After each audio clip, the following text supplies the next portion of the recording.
Hi, this is JUDY Postrero, a second-year college student currently studying Bachelor of Arts in Psychology at Philippine Christian University.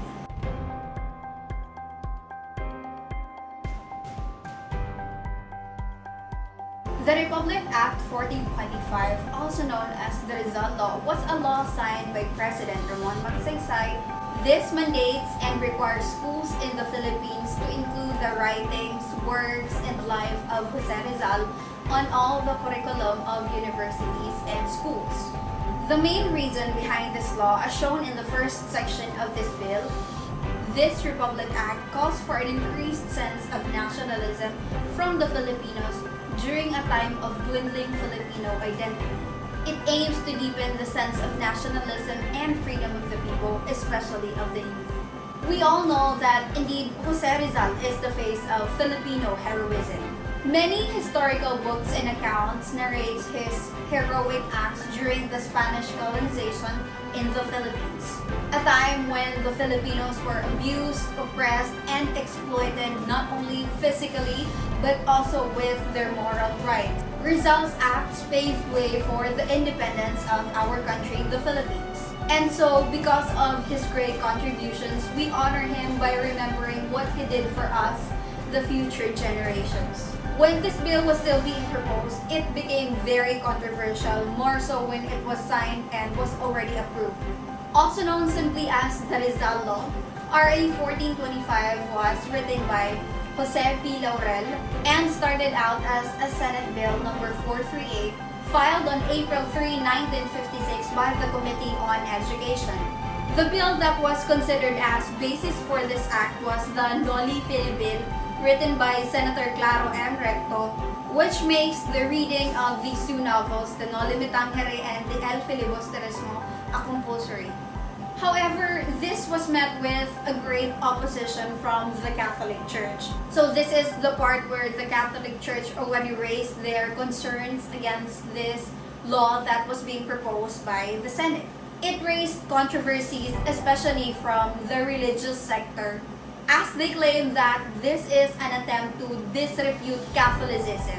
They claim that if this bill would be allowed or mandated, it would shame the Catholic Church and the religious sector. So this was their claim.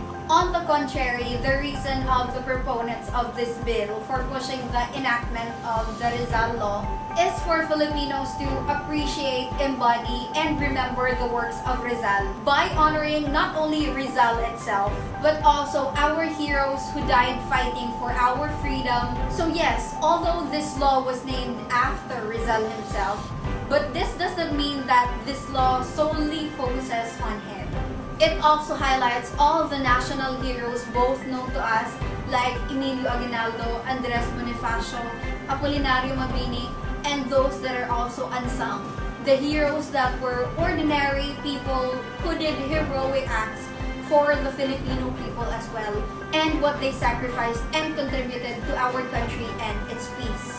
The Catholic Church was the main antagonist of this law. Well, not literally antagonist, but they were the one who greatly opposed this bill, because we all know that some of the contents of Rizal's novels greatly tackles and revealed how the priests themselves, although they preached about God, about anything that is holy, they themselves did horrendous acts that goes against the human rights, especially abusing the Filipino people that time.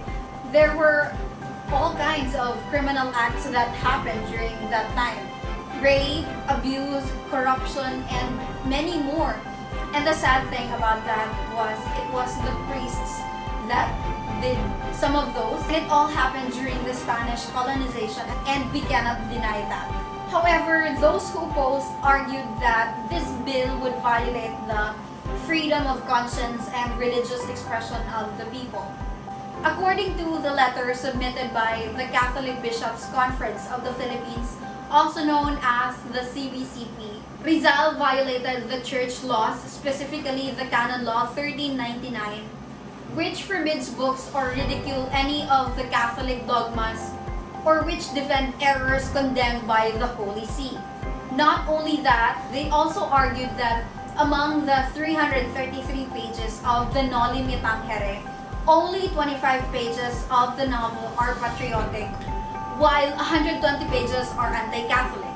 So this bill really sparked a lot of arguments and controversies during that time. As a student, I was amazed by this Rizal law. I've heard much about it before, but I never really gave it a serious attention because I thought this law was made simply because Rizal is our national hero. But when I learned about the controversies it brought and why this bill was considered as one of the most controversial bills in our country, curiosity somehow filled me. Indeed, as I read further about the facts and details of this law, it truly was controversial. Why? Because it was a law tied between the church and the state, which we all know. Ever since, the church has always been vocal about their separation of the views and opinions against the state. People had their own arguments as to why this bill must be implemented or why this bill must be scrapped. But as I look closely to it, I am thankful that this bill became a law and was mandated. As a youth born in an era of a young generation, a new millennium, I would never know the real sacrifices of our heroes if these lessons were not taught at schools. More so if the books of Rizal were not tackled piece by piece and detail by detail. I mean, what good does it make if it was simply printed but not discussed or tackled? If this was not implemented, I would know who Rizal is for sure because he is a hero, but I would never know his real sacrifices. I would not know his hardships. I would not know about the abomination and the abuse my fellow Filipino experienced during the Spanish colonization. More importantly, I would never know the reason why they wanted to sacrifice even their own lives just to get the peace that we have now.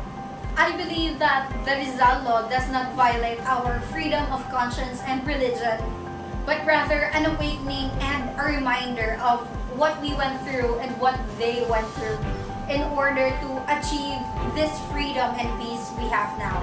This serves as a constant reminder of what we have to do in order to maintain and protect the peace that our heroes worked so hard for. Knowledge is indeed everything. When we tackle the life, the writings, and the works of Rizal, we gain knowledge. And when we have knowledge about a certain issue, we will know how to avoid things from happening like this again.